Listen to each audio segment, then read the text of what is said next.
Hello. Good Am I afternoon. mute? Oh, I'm muted. No, I'm not on mute. Hi, Allison. How are you? I'm well. How are you today? Okay. It took me a moment. I closed my personal calendar, which had this invite. So I was like, where did it go? I feel you there. I've done that a billion times. Yeah. So, and I'm chasing I see you, Jason. I guess you're getting connected and everything. I've been chasing my tail today a little bit, so that's not a good feeling for a Friday. No, that's not how you're supposed to spend the end of the week. No. Although it will make 5 o'clock or whenever you get to stop working that much more enjoyable, I guess. Sadly, on Fridays, it hurts more because it's 7 p.m. So yeah. Yeah. Oh, that's right. Are you West work on Coast? West Coast Yeah. company? Yeah. That's right. So can you guys hear me now? Hey, Yeah, there we go. There he is. Great. All right, there we go. All right. Now, so when you move your computer around a lot, your really awesome AV setup that you like try to like wow the world with really screws with your life. Sounds about right. Um, Hey, Faith. Hello. Happy Friday, Faith. How was your class? Yeah. Oh, yeah. Oh my God. If there is a thing to know about product management, it was in the class. Oh, yeah. Yeah. Nice. It was like the most content rich 4 days I can ever remember experiencing. It was pretty incredible. Awesome. And Sweet. yeah, it's interesting because Jeff is known for user story mapping. Mm-hmm. And but he's really kind of updated the content in the workshop. Mhm. So we did touch on user story mapping, but there was so much more about discovery and prioritization and collaboration and all kinds of stuff. And then he said, alumni, like once you've taken it once, you can take it at no charge again and again and again if you want to. Awesome. Yeah. So That's cool. I would highly recommend as a good value in training. What workshop was that, Faith? It's called Passionate Product Leadership. I'll put a link in here. Yeah. It's not cheap, but I felt like it was a good value. And for me, like I couldn't help fangirling a little bit because I have wanted to take a Jeff Patton training for at least 15 years. And either I didn't have the money or couldn't get to the place or he wasn't offering a public training or whatever. And so this time it all came together. So it was kind of a bucket list item for me. I want to say I might have seen this, or I think he was talking about coming out with this training or this workshop, and I don't recall seeing any updates about it. So I'm glad you shared this. Yeah, I think has September and October projected. I don't know about beyond that. His kids are 19 and 20, so I'm guessing once you have to pay college tuition, suddenly doing eight public trainings suddenly looks pretty good. Boy, that hits home. Right. Idea of additional income sources needed after you thought you're done. You did your job. He didn't say anything like that. I'm just guessing. But Yeah. anyway, highly recommend. And Jason, I don't know how comfortable I feel reaching out to him, but I'll give it maybe a week or two so that it doesn't seem like, oh, since we just had the training, how about this? Let me let the dust from training settle a little bit, and then I can That reach is out. absolutely fine. And if you don't ever feel comfortable reaching out to him, I have no qualms against just blind emailing the guy and seeing if we can get him on product copy. I just, since you have a little bit more of a introduction, I just, if you want to do that, I think that'd be an awesome thing. But if you decide in a couple of weeks that you're just not comfortable doing it, just let me know and I'll just spam the guy. And I won't name drop you. I won't name drop you just yet. Well, like, let me see, first they have to get our, as kind of a byproduct, there's a CSPO certification attached to this course. So once they send the information for that, that will kind of like wrap up the class. So, he might be interested in doing it. He said he's working on a new book that's more about product management teams and organization. And, maybe he'd, a presentation to a group like ours could be a way to kind of work out some of the ideas, or There you go. kind Yeah. of audience test a little bit of it. So maybe he would be interested. Yep. We will give him some, we'll give him some free feedback. Yeah. Will it play in Atlanta? Come find out. That's right. So anyway, I'm gonna let it, let it settle for a little bit, and then, maybe reach back out in a week or two and see. That'll be just fine. That will be just fine. There is I'm planning tentatively April, May, June of next year to do a series on fostering collaboration. Oh, And that feels like that might be a really good series to like get him to be a part of. yeah, his book might even be coming out by then. Yeah, I mean, that's what I was leaning. If he's working on a book, that timing would be great, but it's the kind of thing that, in a few weeks after things settle down, if we connect with him and kind of get on his calendar and talk about what we're doing, and then we can kind of get it on his calendar way out in front and have it locked in. Yeah, I'll, I think I'll just put it to him that,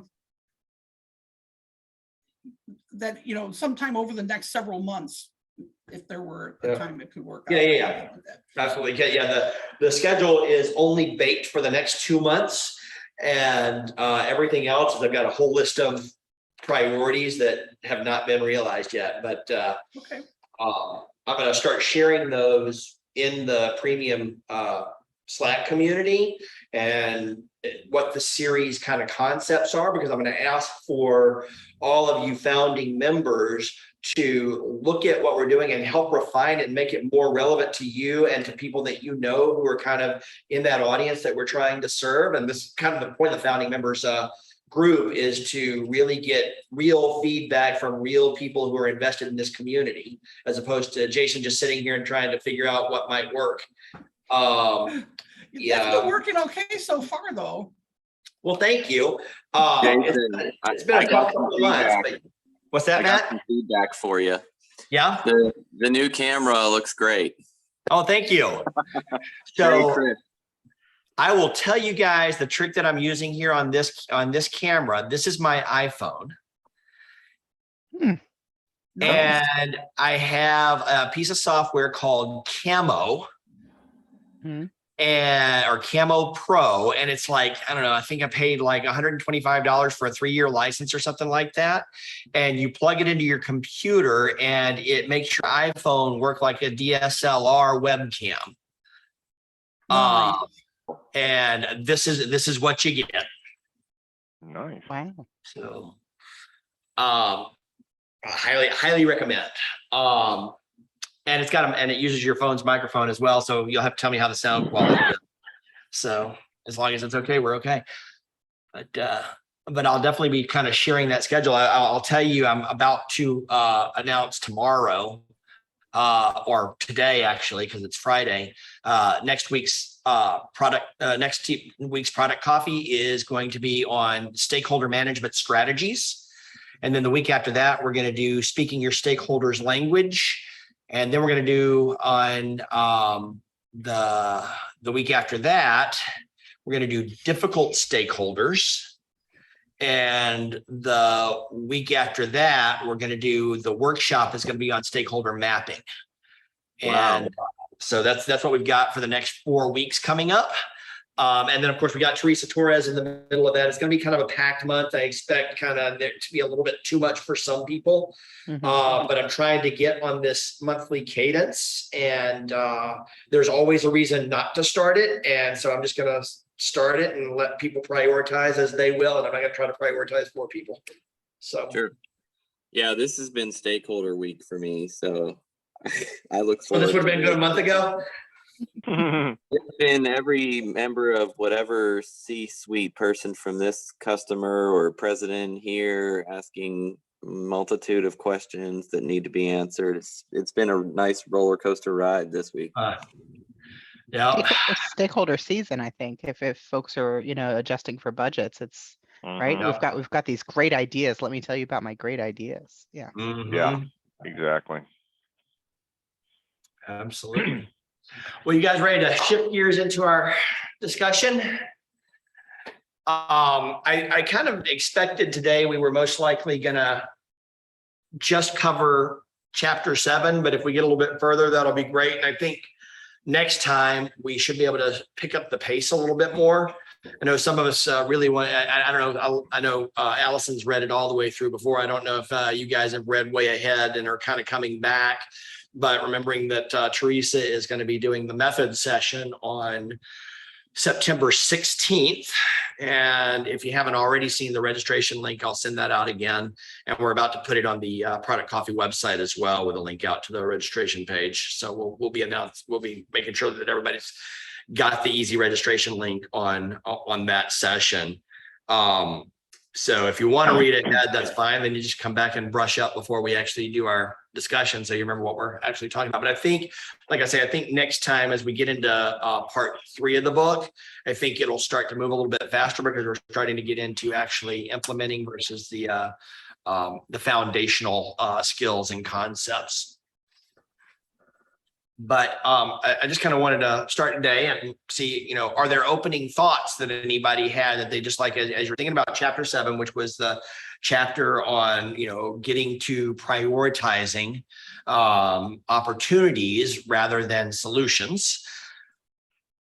Does anybody want to open with some thoughts that they had about things that stuck out to them and that were, or maybe were a little bit tougher concepts that you'd really like to get other people's takes on? Is there something that you specifically wanted to talk about today?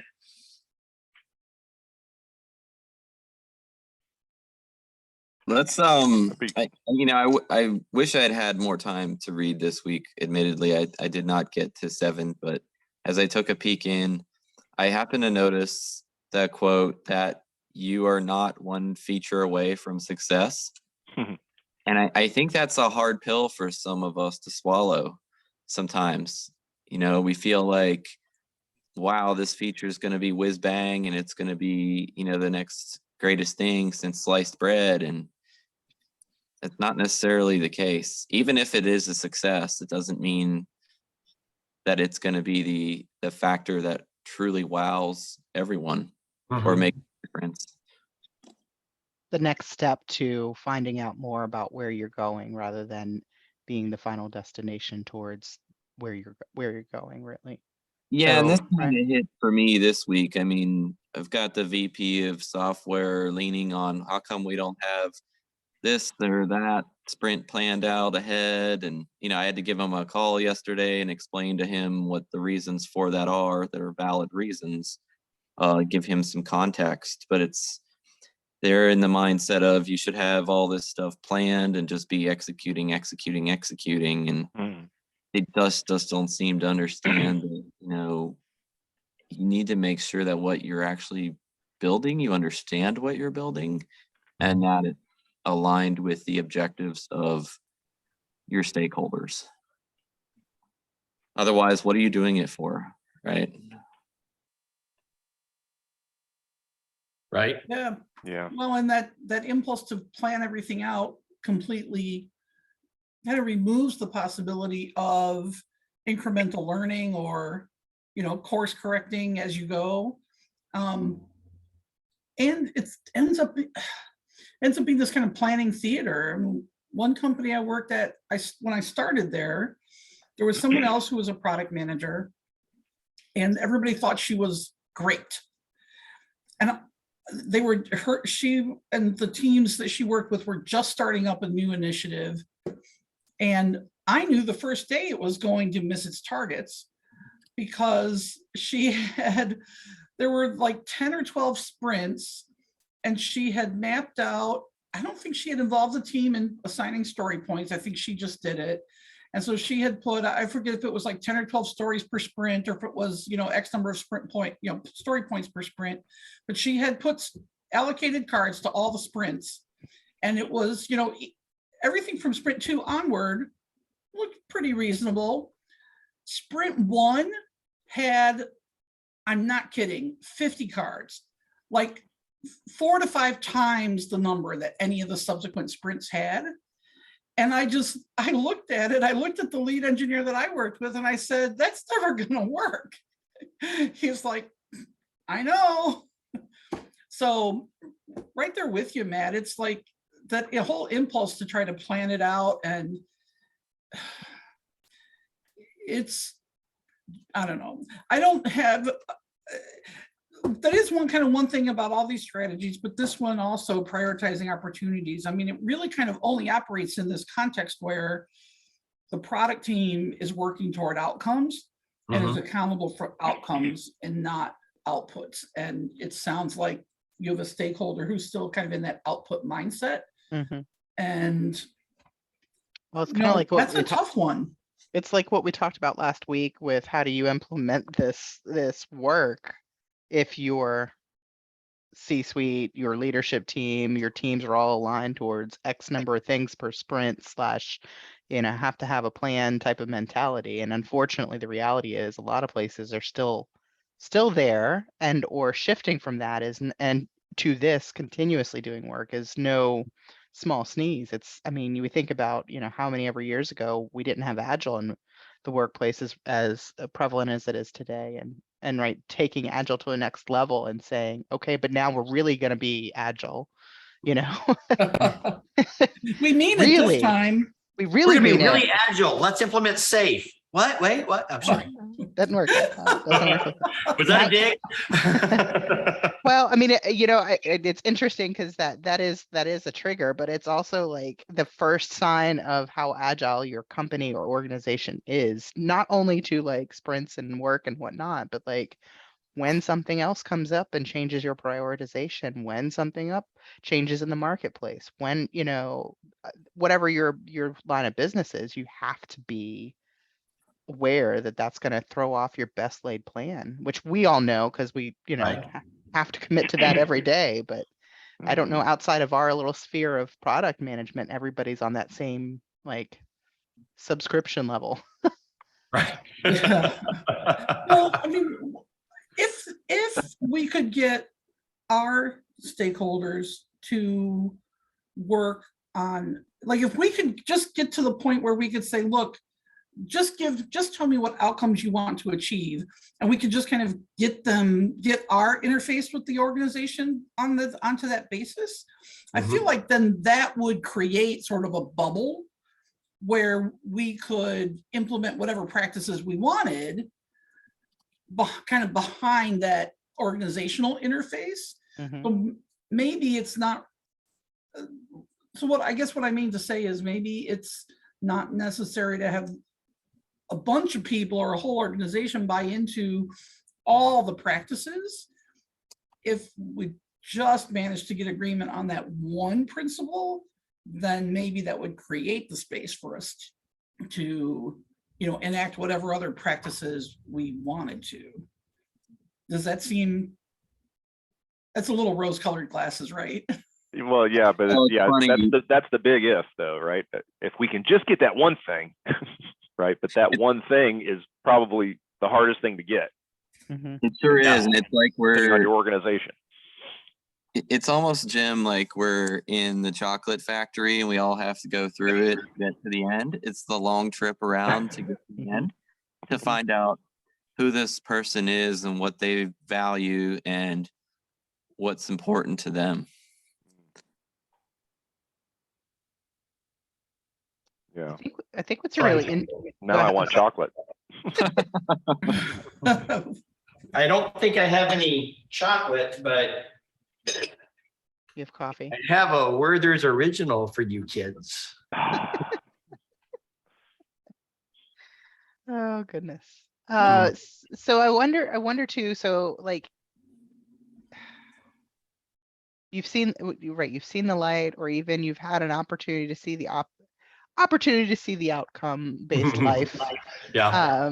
You know, is there I don't know if this is there like a rhetorical question or just rose-colored glasses question, like what do you do to bring leadership along? Like I've worked in places where that was never going to happen. That didn't matter what you said, how you did it, presentation deck, magical number, the information was not going to move the stick from the mud. But then to be in an organization where we have that leadership buy-in, to truly be agile, truly be outcome focused, Mhm. rather than output, it's like a fish out of water. I mean, Yeah. I have devs that, and I think this is probably like developer wiring, but the idea of tell me when you can have something is like a trigger for them. They don't ever want to commit to it. They don't ever want to have 100%. They're like the weathermen. They can go out and tell you the forecast every day and be wrong and still keep their job. And that's nothing on the devs, but it's like they don't want 100% certainty in anything. Right. Because they know the volatility of what the work is and or Mhm. what we might learn along the way. Yep. And the cost of getting to 100% certainty Isn't worth generally it. outweighs the benefit. Yeah. But yeah, and you're right.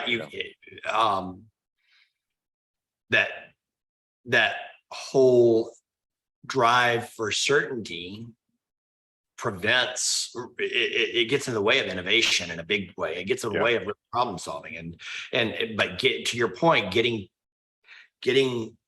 entrenched command and control mentality leaders Mhm.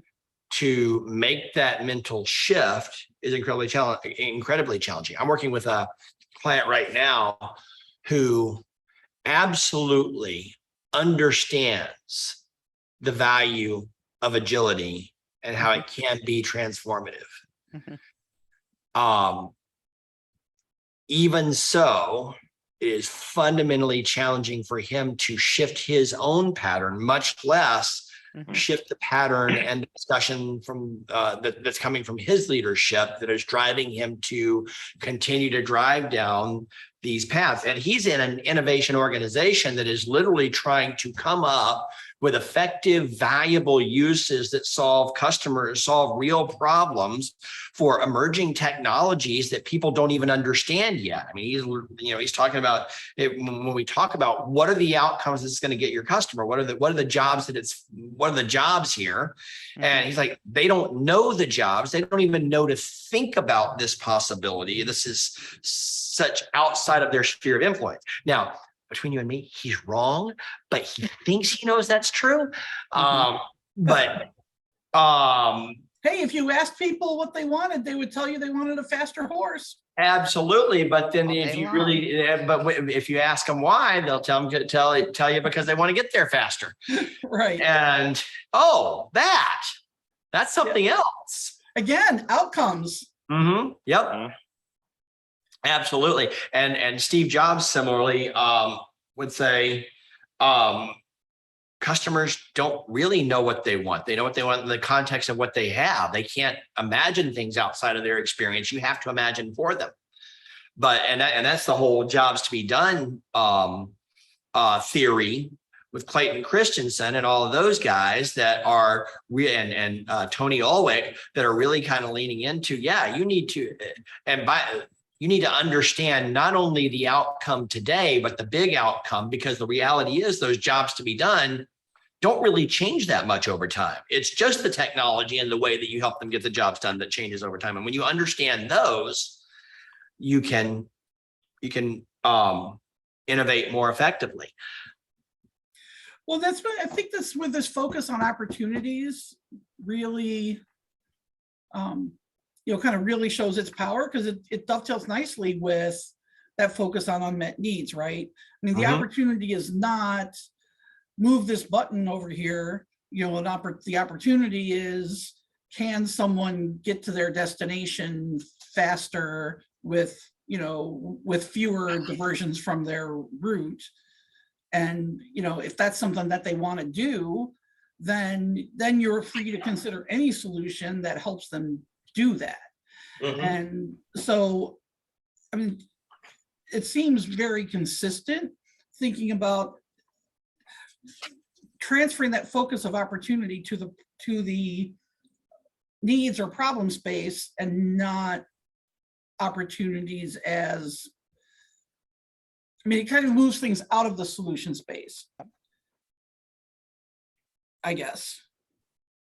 You did have a question earlier that I wanted to address, which was, or was it Allison? How do you start, or how do you address when someone, stakeholder, executive stakeholder, for instance, doesn't see the way, I guess, of how you're looking to do things, or perhaps Or even can you, right? Yeah. like, right, yeah. Can we change people? The answer is no, they have to make the change for themselves, but They what can we- sometimes do, and Yeah. I did experience that this last year where, and I had to explain this to one of my direct reports recently, that sometimes you have to give it time and let this Mhm. burn in, Mhm. and let them see that there's another way.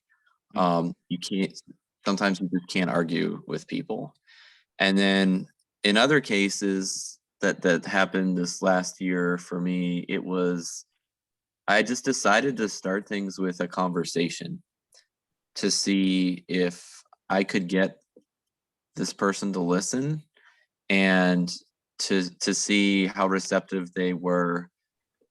You know, in this case, like new product development, for things were not done in a collaborative fashion. You know, can I just bring this up with someone else and see, like, what does he think of this, and what's happening within his team here, and how can we change this, because we've tried several things and they just haven't totally panned out. And in the end, it ended up working out, and now the team is better off for it because I started that conversation, and eventually it made its way to the entire group, to where everybody was starting to get in the mindset and click that, yeah, we all need to be working on this together, not going separate ways and trying to solve this problem on our own.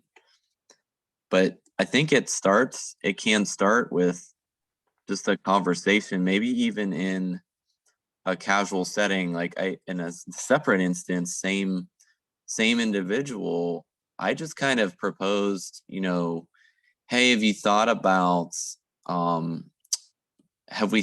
doing this? And I can't get into specifically what that is, Mhm. but it had to do with strategy. Mhm. And So I think he got it because recently he came back around with a strategic partner, and I was like, wow, he gets it. You know, like, this is something we need to be doing. Or right, your conversation drove interest and planted that seed. So It did, because it was just, I just approached him at a casual event, and we were talking. I said, hey, you know, I was thinking about this. Like, what are your thoughts on this? Matt, who was this? I mean, without going into specifics, I guess, about the people, but I'm just interested organizationally, who was this person who was the kind of linchpin that you had to influence? Was this somebody you reported to? Was it Big boss. like CTO or a CEO or director of something or other? How? Division what was the president. relationship? Hmm? Division president. So So he's like the big boss. like a He's the business big unit boss. leader? Yep, he's the business unit leader, big boss. I've worked for him for many years. But he's the Right. decision maker. It's his Well, final say on everything. So was it like a reporting relationship though, or was it kind of like the business unit was sort of a customer of your work and the developer's work? Reporting relationship. Okay. Yep. Jason, what happened with the person that you were talking about, you said the person was already a friendly, but but you still were running into some challenges.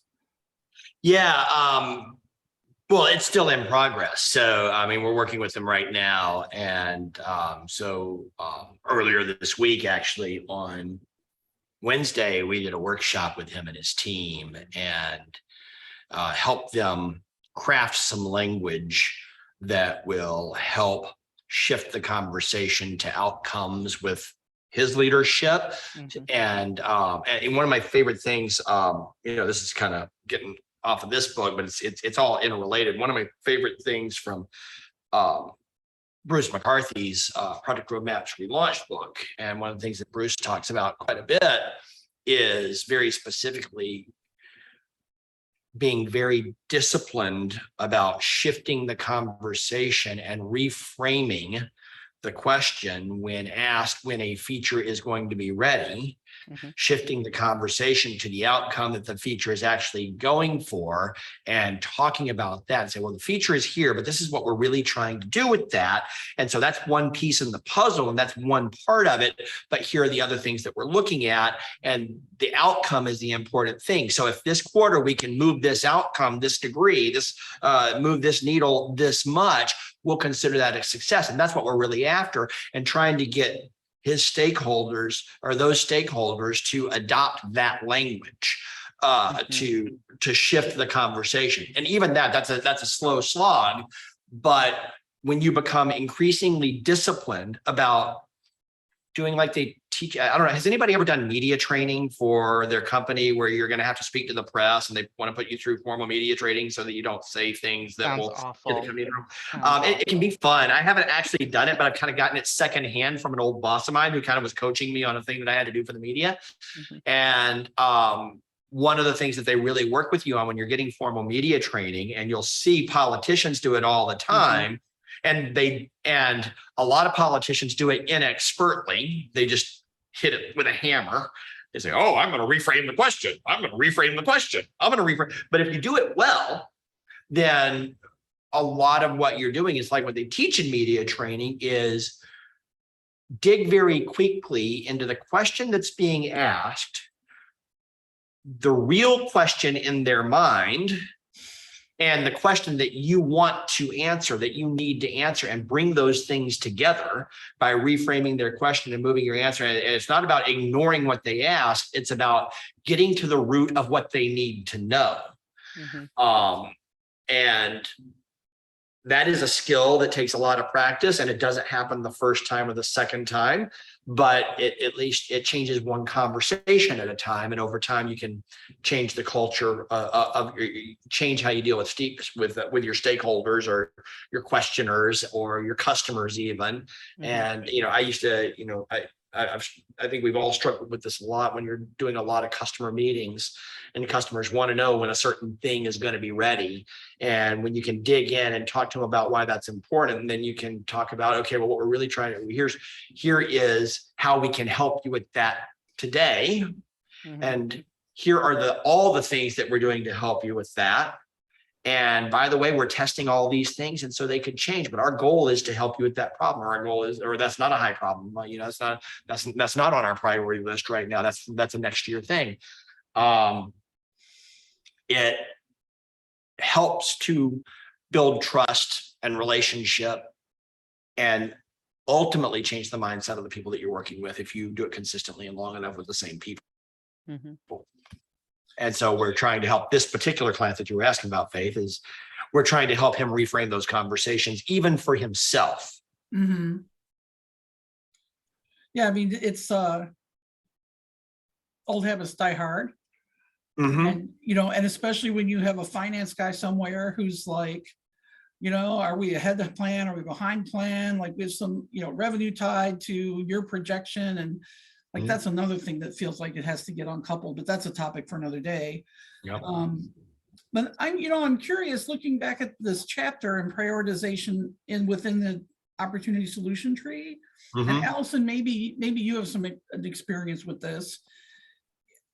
I guess I kind of have the impression that this chapter 7 activity is something done within the team not something engaging the business stakeholder prioritize, like, should we do this opportunity, that opportunity, but within the team sort of saying, okay, team, based on what we know or whatever we've learned from our experiments, tests, and whatever, which of these prior opportunities should we prioritize? Which ones do we think will enable us to achieve the outcomes that have, that are in front of us? Allison, is that kind of like, how does that working where you are? Yeah, so first pass, it's definitely the product trio, your product team, or whomever that is at your organization. Sometimes it's party of one, but you definitely, and I would always support for bringing the client along in this, or your customer along. So I know Jason and I, it's client, maybe customer for the rest of you. But thinking through, like, they will not get the sizing and opportunity, like the factors. They may, like, if you can say, well, we've got some market factors, we've got some business, like, you might be able to, but right, I'm not going to get my thing. They're going to immediately go into protection mode. This is the thing I want. And you just told me that's not as big a priority because of how it ranks and scores with the factors. So you've got to do that first pass, gut check that with your team, and then bring your customer along to say, here's why we landed with this, and it looks like a different recipe than what you thought was going to be number one or the most important thing, because we can prove that this will have more value once we are able to test this, ask this, and I'm getting a little ahead in this because there's a couple of things that you can ask and answer to kind of help paint that picture better. But I think that first pass of whatever your opportunities might be, if you ask the client to prioritize it for you, it will be vastly different from what you come up with in the exercise that they walk through in chapter 7. Yeah, I mean, that's pretty consistent with what as I read this chapter, I'm like, okay, so the team is going to figure out which of the leaf nodes they're going to do next. Since we're only going to do one at a time, the team is going to go, this is the one we should do. And then kind of in that coordination with the client comes the discussion of, this is the thing we're going to pursue next. And, and here's why, and you can share your justification or whatever. Yeah. And again, we didn't truly do an opportunity solution tree for the discovery work I just did, but knowing that we use some of the similar tactics, we came up with the answer that was not going to be what the client was going to pick. And so it took us a moment to say, oh, this is how we get to their value. This is how we deliver value the most efficiently and first. And it was not what they were asking for. It was not what they would have picked if you gave them a top 5 and say, which one do you want most this year, whatever. And so it took us having to kind of walk around that for a minute to figure out, how do we position that? Gotcha. It's not bait and switch or anything tricky, but it's like, okay, if they said that button is not important and we just found out that button unlocks the key to the golden castle, how do you tell that story so that, because they're not going to see it right off the bat. And so bringing that conversation along. So that's why I say support bringing them along. I don't know if every customer is along for every ride because of the nature of what they do or what you do, but it helps them understand and builds that trust, like Jason was talking about, if they're truly meaning to change and truly meaning to be more outcome based, or than do the thing, but where's my button, where's my toy. It might depend on how much they think their perception doesn't require validation. Well, yeah, and I mean, I think I don't want to make the generalization of every C-level decision maker in the room, but their idea is the most important idea because it's their idea. They came with it, and they think it's, they've pondered the big question: how do I sell more, bring more, whatever more value? And so their answer to them is the only one. Well, and they have perspective that you don't have. It's not just they've thought about it, it's that they have got a viewpoint and information that you don't have. Not only do they have their personal opinion and passion, it's rooted in something you don't see. Yep. So how do you were talking a moment ago about putting it to work and making those decisions. How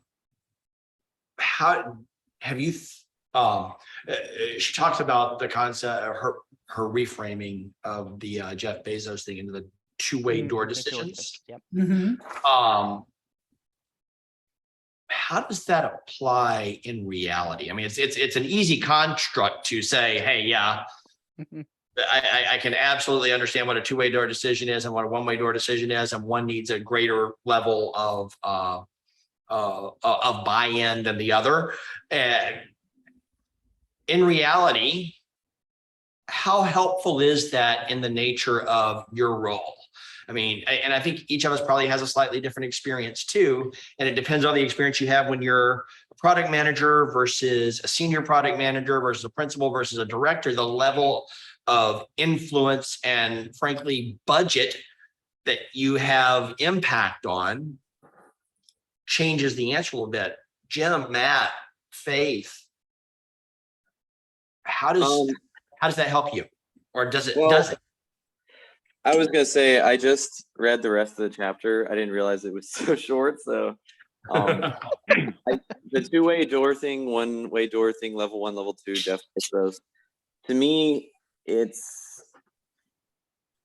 not quite that clear cut in the real world, because I don't think what's perceived as a two-way door decision is necessarily two-way door when we think about economics of software development.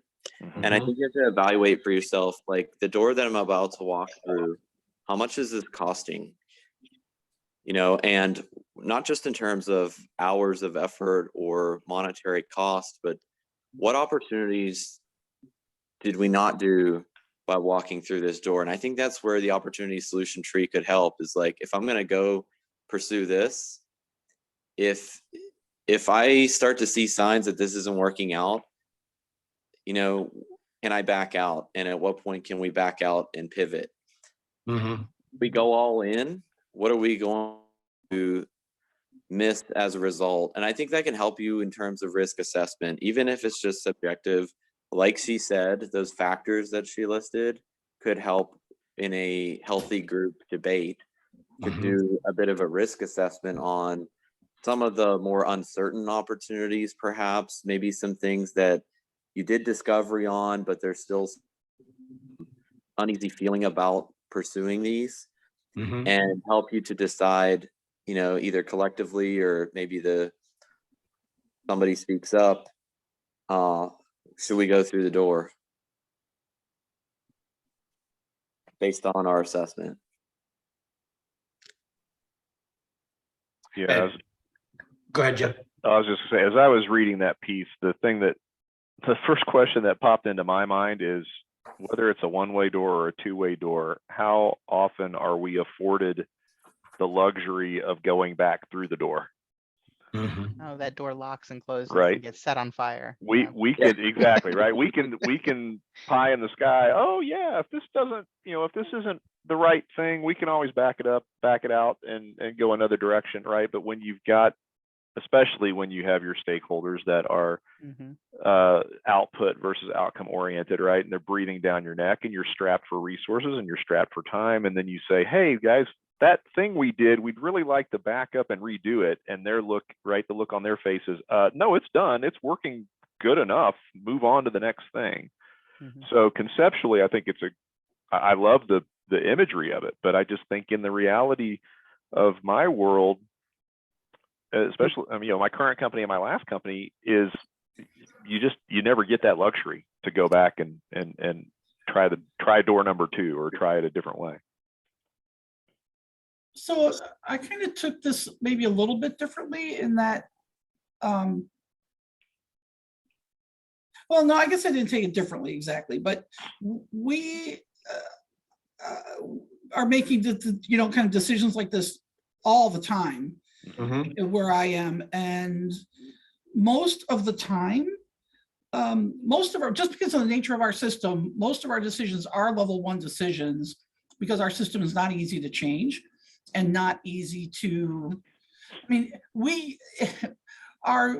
do have the situation though, where if we deploy a release, we really don't, if there was an outcry from customers, we could always redeploy the previous version or something. Roll back. Mhm. If we Roll if we back, yep.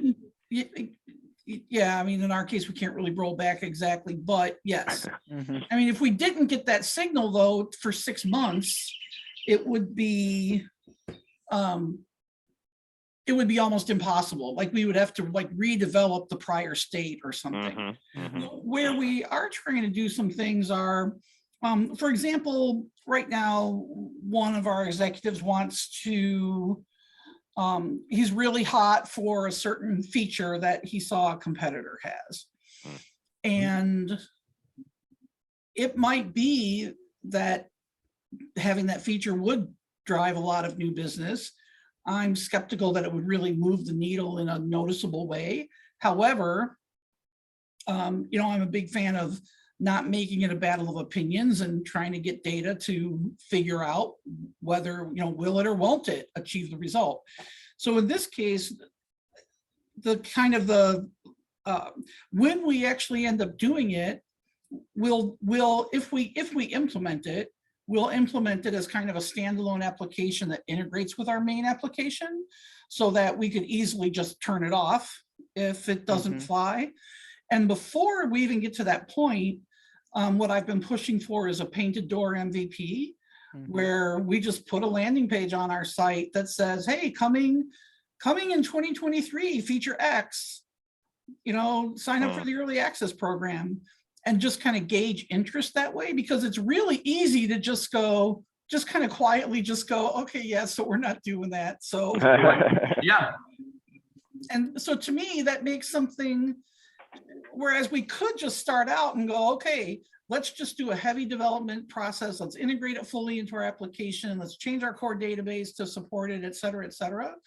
That would all turn it into kind of an irreversible decision, but there are ways that we can make two-way door decisions all along the path so that we, and I think that's a little bit of a mindset shift too, because a lot of people, even if they've been working in software for a while, but they're not on the technical side, I think a lot of people are used to thinking of software like hardware, like you just change it and then that's it.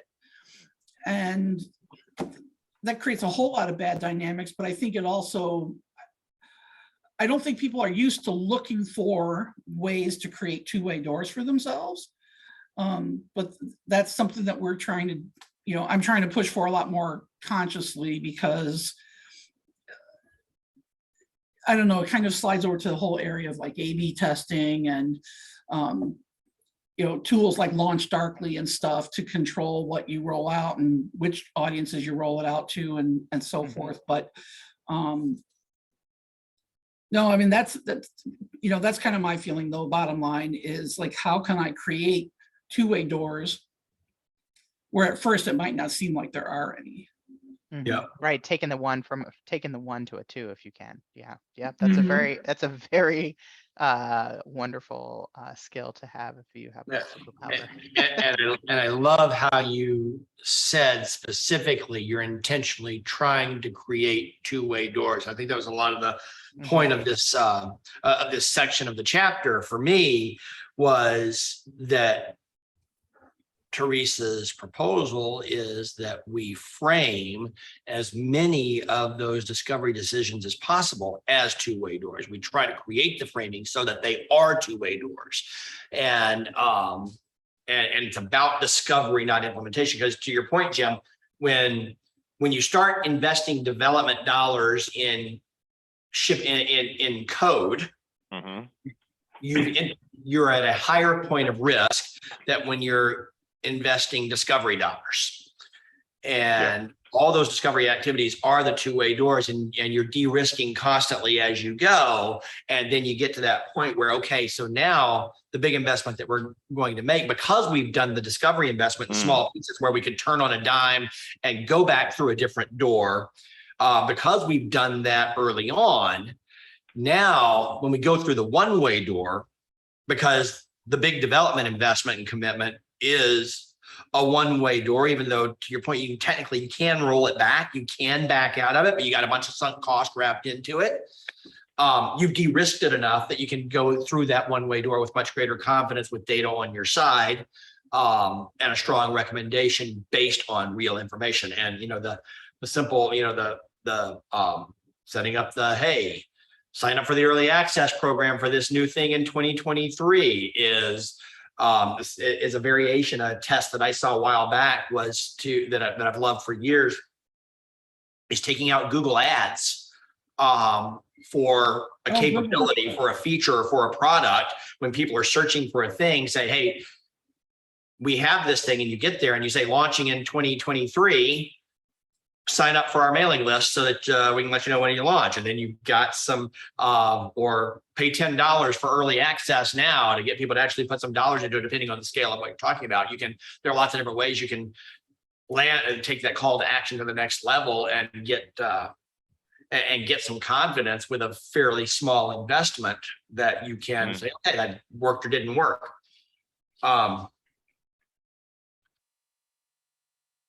So yeah, that was one of the things. Yeah, that was one of the things. As I was thinking, I was kind of scribbling some notes in down while we were talking about that, just thinking like about a session for our larger product coffee audience out there in the wild about really the discipline of creating those two-way door decisions, those easily reversible or changeable decisions, and the skill that it takes to identify how you can intentionally do that, collect data, and change your culture by doing so.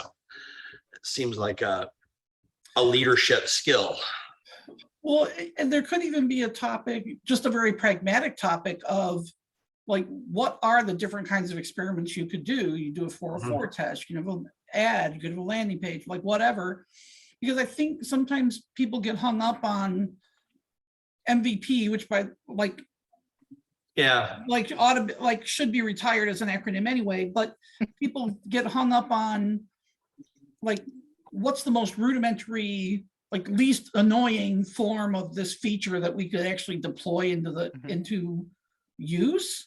The first thing that can show us value. Ways that you could, collect, do some recon about that feature. So just a very pragmatic session on here's some different ways you can collect signal about the desirability of a feature that don't require you to actually implement the feature. Yeah, or build something. You can get some quick information, right? You said that, right? All of those things that will tell you there's fit, there's interest, there's desire. People actually want it to be faster, or they'd pay for it rather than it being, just another version of type of deal.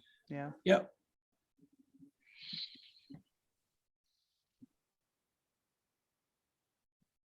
The other thing that I wanted to make sure that we kind of talked about as we were going through this, I made some notes. Oh yeah.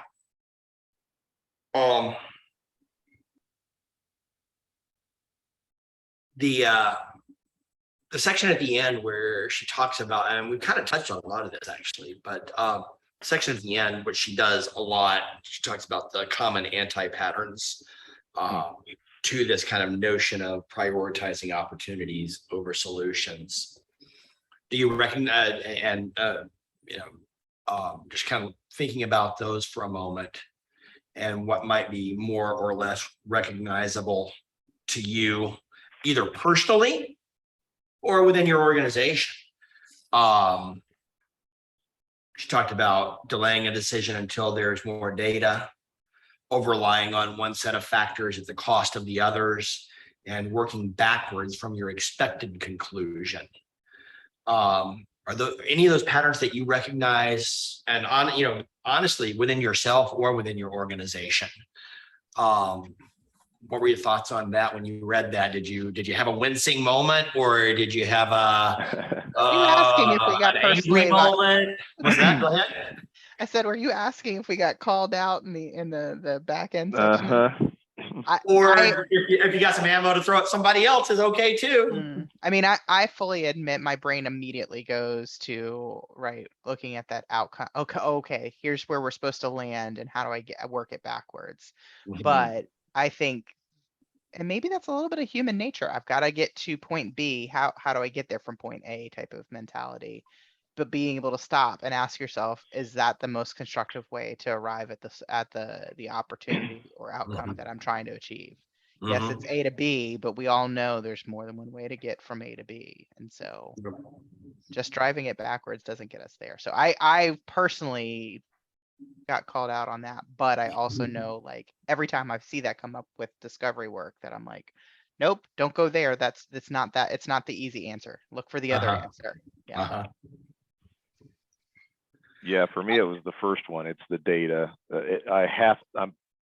I'm an engineer by training, and so Mhm. my natural inclination is give me all the datas, and then I can make a decision. But until I have them all, I can't. And so that's just a personal struggle day to day. That's got nothing to do with current position or company, but Mhm. certainly something you just have to kind of battle and overcome, and be able to take those swags at things, right?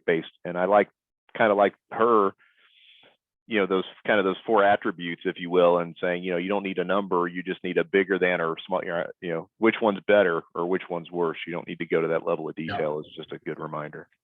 Yep.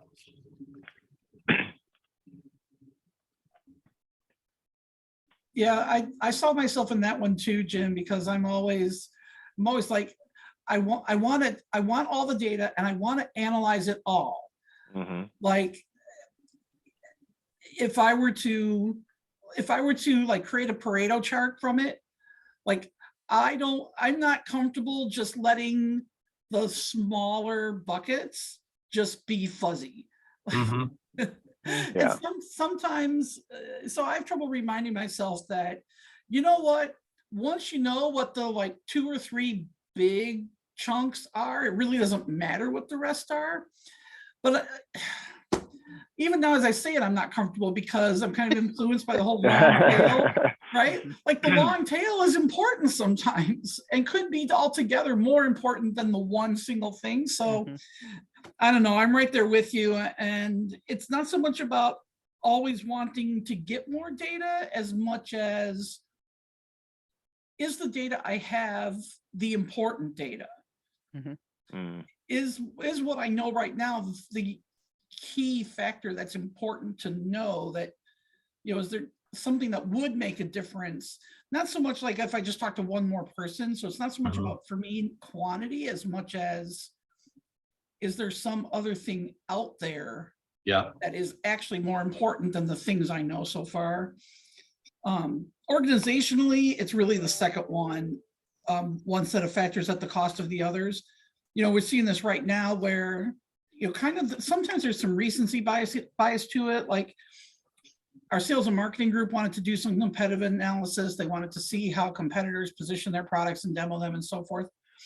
And so right now, the most important thing is, do our competitors have something that we don't have? That's the only lens anybody wants to look at it through. And, in 2 months, it'll be some other lens. It'll be some big customer. There'll be some big renewals coming up. And suddenly, driving retention is going to be the lens they look at everything through. So I definitely see the second one organizationally.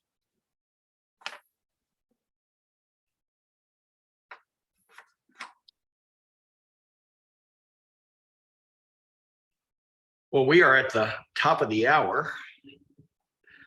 And we did not get to the next chapter, but that's okay. I really enjoyed that last part and kind of hearing, because I have to constantly fight my personal habit. I tend to suffer from falling into the pit of confirmation bias, which I think is kind of in that last one. It's not like working backwards from your expected conclusion, but still seeing things that shine the light on your expected conclusion. And I've been working a lot on that. Actually, not even through the product lens, that too, but I think that's in world affairs and politics and things like that, because you see all these things that confirm your biases there, and I've gotten really good at challenging myself in that, and it has bled into my professional perspective. And I catch myself at it a lot more than I used to as well. But thanks everybody for coming and doing this. Next week is the Friday before Labor Day. We're all in the US, and I assume we're all kind of taking a holiday weekend. I don't know if you guys want to meet next Friday or if you would like to skip the week. I will be driving during this time, but I'll be driving in a car by myself across multiple states, and can certainly facilitate this conversation or be a part of this conversation on the road if you guys want to meet and keep moving forward. Or we can skip the week, and just let me know your vote on that. And you can think about it for a minute and vote in the Slack, or you can just say, hey, my vote is to stay or go. Anybody have an inclination to meet next week? Next week's the holiday, right? The Labor Day weekend. Yeah, it's Friday before Labor Day. Yeah. I'll probably be sipping a drink somewhere at this point in the afternoon. Not that I can't talk about books while I'm drinking, but you hear my glass clinking in the ice cube. So, drunk book club could be good. Oh no. I mean, most book clubs are actually just an excuse to drink together, aren't I they? know most of the personal ones certainly are. So my birthday is Saturday, and I would tell you that it's a high likelihood that my brain will not be interested in talking work afternoon on Friday. So, Right. So you will not likely be here. Yep. Jim's on the fence. Matt, are you likely to show up if we have a meeting on Friday?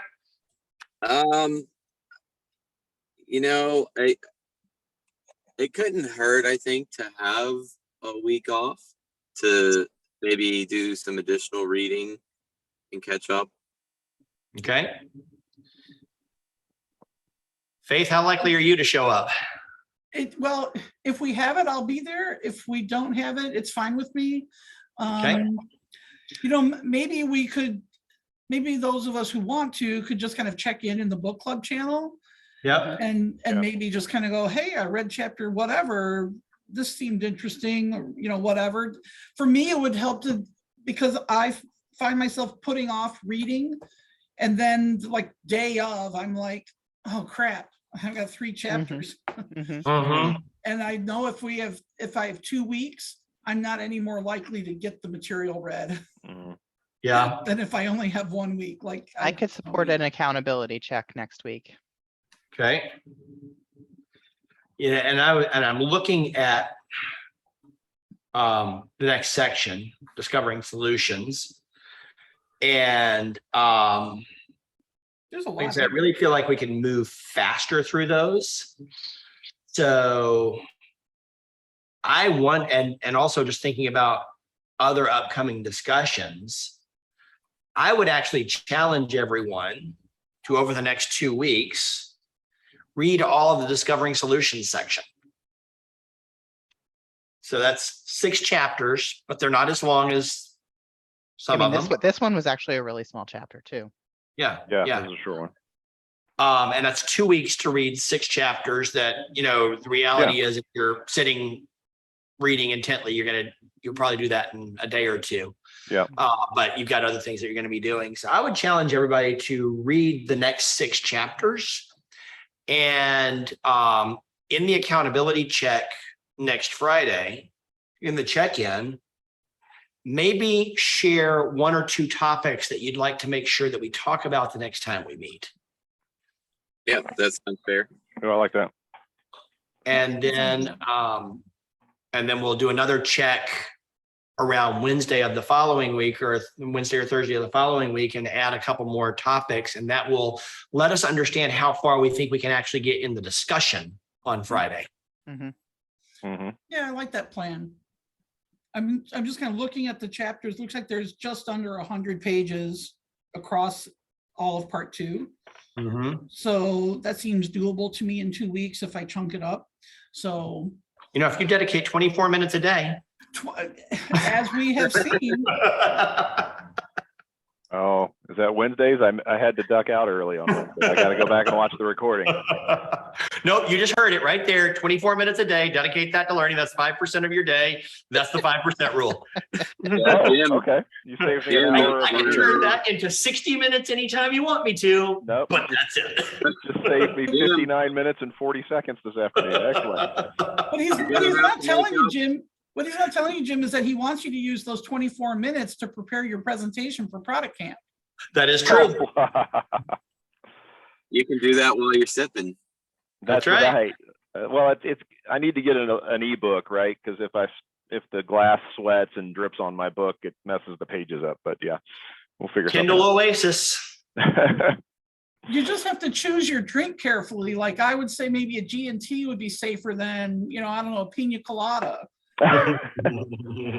They've all got ice in them. They all get cold in this, Humidity. this Georgia humidity. Every cold glass is going to sweat. But Well, that's true, but some when spilled are gooey and that's right. Yeah, I'm not going to let my umbrella with a chunk of pineapple fall out of my drink and that's right. make a stain on the page. All right. All On that right. note, I need a drink. Mhm. Yeah, speaking of drinks, Thanks, All y'all. right, I'm gonna Fun keep time with as this. always. Hey, everybody have a great weekend. Thank Indeed. you. Love doing this with you. Thanks for doing it. Great. Thank you. Thank you. Take so care, all. everyone. Jason. Bye.